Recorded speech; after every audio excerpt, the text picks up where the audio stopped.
Upwell onwards here. Now, it has been quite a while since I uploaded the video. But in all fairness, I've been quite busy. Both working on the main layout here as well as the micro layout. Getting all those bits and bobs sorted out.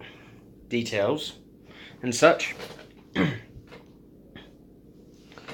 And while working on my J70 kit the other day, I got a nice package from the manufacturer Northyard Models, who produced this nice little mechanism for me.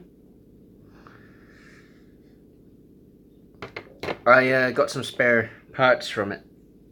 Currently waiting on arrival of a flywheel, so the mech is balanced out because Corp's gonna need something to put this on. And if I put it there and work the focus, alright, because at the moment the motor is upsetting the balance. So I got to put a small flywheel on the end of here to balance it out, because at the moment when it starts off that way it does a wheelie, and if it starts off that way it's okay-ish. I gave the tram locomotive a redo of paint, mainly on the roof and the underside. And in trying to find weight for the kit and that, I resorted to something that I was trying to sell about a month ago. This quite dummy pannier tank loco, and you know, always got to remember to set something up for it to sit on, but there we go. And I took it apart. Figuring out how to take it apart was the fun bit, because I had no exploded diagram at all. It was how I got the loco, and I figured out that the cold bunker here comes off, and this is I think it's actually a solid chunk of copper in there, because it's got the same color and weight. And after hacking that piece off, well, not exactly hacking, I should say, but taking the screw out and slowing it out, I got this good chunk of lead, and that was slotted inside the pannier's tanks. So my idea is somehow, well, trim it down to size and somehow figure out how to fit it on this, because it's got a good spacing between the motor and the weight. I'll put a bit of masking tape on the inside here so it won't short the thing out, as well as a bit of masking tape along here as well. But yeah, I figured just put a wee notch in this, and thanks to the whole screw concept on the front and back, I'll be able to fit this thing, and that's the way it's sorted. But there's the dilemma in that, because there's also the whole soon-to-be flywheel added. So, worst case scenario, I just lob bits off here and then just slot them inside the body cavity. Now, I already got weights for inside the body cavity sorted, but yeah. Another thing that's been going on with the Upwell and onwards lately is the layout's become a bit of a mess. Hence why you're looking at me instead of the layout.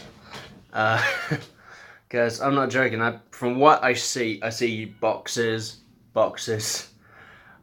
couple of wagons, wires, cables, paint, pots, and flexi-track all over the place.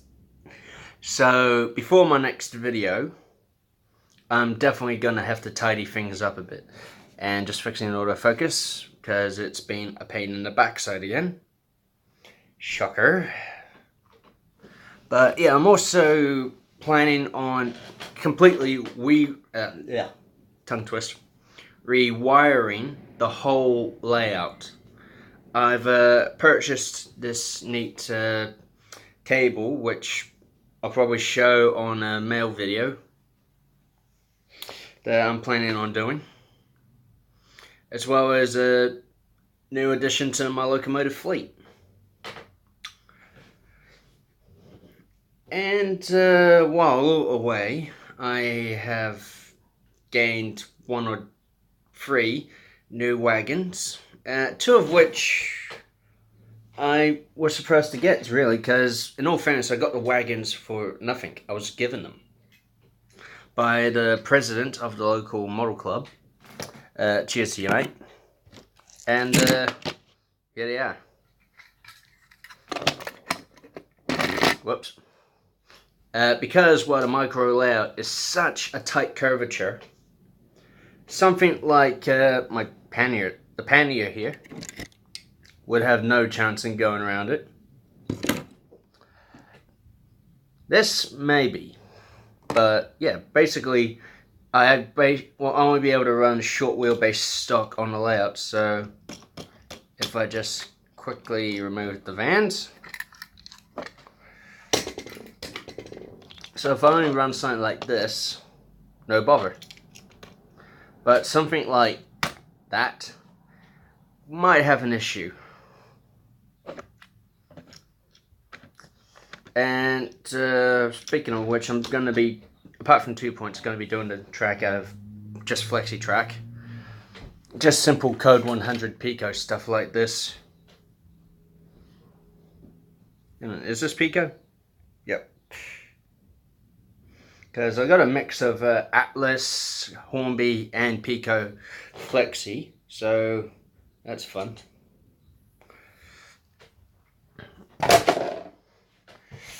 And also, cripes, I had it a minute ago, a bit of paper which I found quite interesting that I was given. Hang on a tick. Okay, I found it. And I was given to this by one of the older members of the model club I'm in. And before I show the letter, I might as well, hide the contact details in that.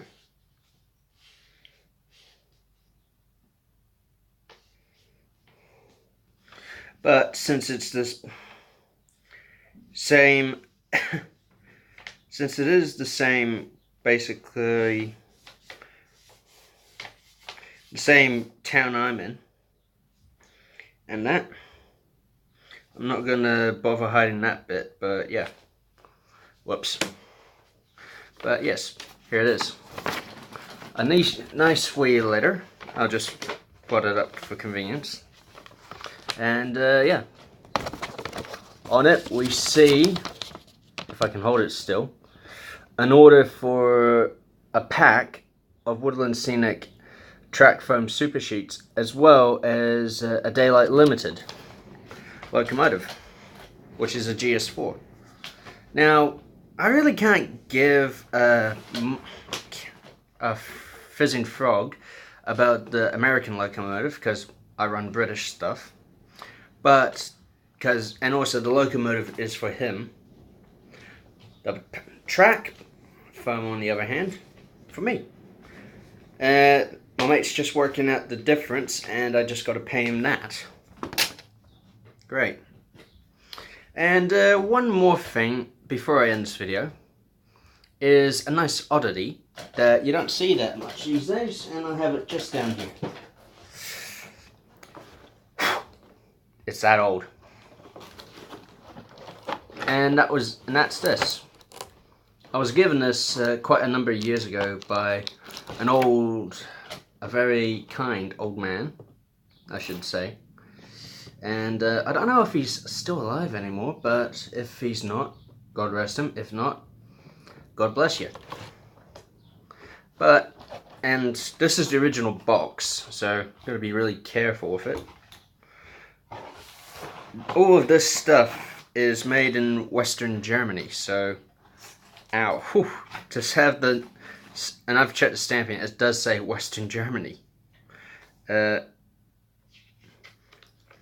instructions on how to build the crane, on the other hand, just say printed in Germany, so, oh well. but if I can carefully take it out of here, it's quite heavy. Look at that. Now, I know it's European, I know it's German, not British, but I mean, come on. This thing alone is cool. Working stabilizers. Unlike those you see on Hornby cranes. Swiveling 3 axle bogies. I mean, the crane workings work. This is a metal hook, not a stinking plastic one like you see on Hornby cranes. I mean, come on, this is beautiful. And I'll just carefully put that down here. And also along with it, flatbed, tanker,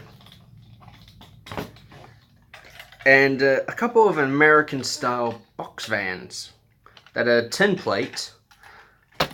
That's a refrigerator, an actual metal box van here with sliding door.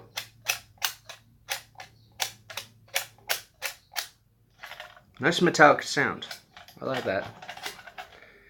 I really like that metallic sound. Now, before anyone comments, I just want to say this. Usually I try and post once a week. The reason for my absence is very plain and also very simple. And it's not that I forgot. No. It's just that there was a classic hot rod show in town yesterday, and being the person I am, I went to it because I just love the whole hot rod thing. I know it's not something to say when you're modeling, railways, but hey, it's a good hobby. I like it. Plus, I might edit one of my favorite cars leaving the show at the end of this video. No, bugger it. I will add it to the end of this video just for the kick. But yeah. And whether or not, if and when I post this on, well, not this video, but the ad for my video, it's one of them days, the link to my video on the Model Railway YouTuber community group page. Please hope I got that right for once. I just hope to heck I got that right for once. That I don't get in trouble with the admins because it has a hot rod running at the end of the video. What the heck, I'll just add the video anyway. So, this is a bit of a rebellious upward and onwards, saying to you, sayonara, adios, or cheerio, or as how we say it here in Aotearoa, ka kite anō.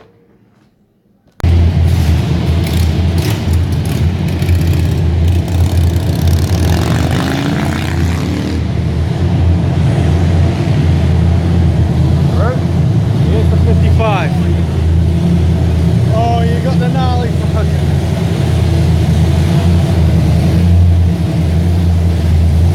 What the hell is that thing?